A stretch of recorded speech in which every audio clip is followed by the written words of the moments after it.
and welcome back to my YouTube channel again.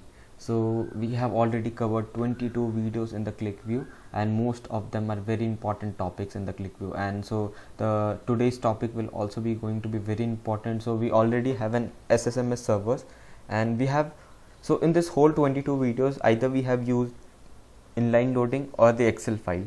So we will try to connect our QlikView with the a SQL database so that we can pull the data from there and use that as our backend table. So let's directly jump into the QlikView. If we already haven't created a blank sheet of a QlikView, and just go to this QlikView editor, you can press Ctrl E to open this QlikView editor. You can press this also to open the QlikView editor, and on the right hand side you can see this OLEDB. So what you have to do, you have to just, so first of all you should have an SSMS in your studio.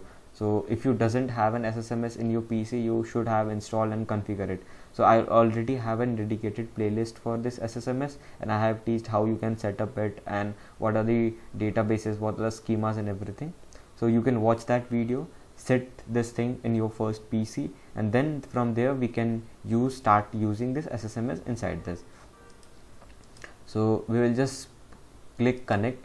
So once you click connect, it will pop up all this link.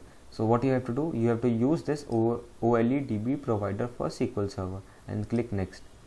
It will ask you the server name. So from where I will get the server name? So that's why I was opening this. So when I open this, so your laptop name is your server name. So I will copy the server name again here and come back here, paste it here. I will use my Windows authentication. So it will directly take the Windows. I don't have user ID and password. So and it is asking me which type of database I want to use. So I already have, if I click this, it will try to collect all the database that is present inside this. So it is master, model, this are the temp database and testing database. So this is the database that I want to use. I will select this database. Let me go back there and show you. Let me connect this, and yep. So if I connect this, there are two databases there. Now you can see this super one and testing. So if I have to show you what are the tables inside it, inside we have two tables called order and return. So okay, it's loading here. Okay, yeah, as you can see we have, this is the order, and here we have something called return. And if you want to see the return table also, it sort of look like this. Okay, we want to load the same data table inside this QlikView. What we will do again here, so we have chosen our database name, we will text the connection. So now you can see that test connection succeeded. We press OK.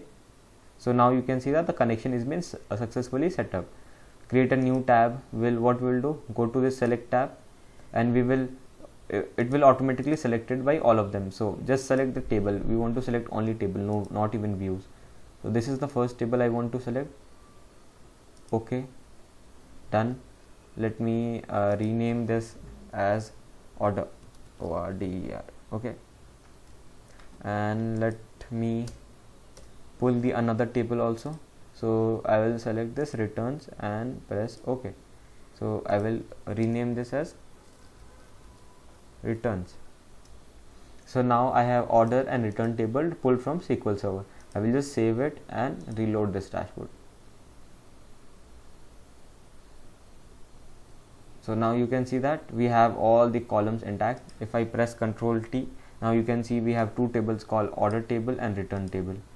It's same, right, how we load in Excel from Excel. So I hope you like this video. If you did, give a thumbs up, and see you in the next video. Bye.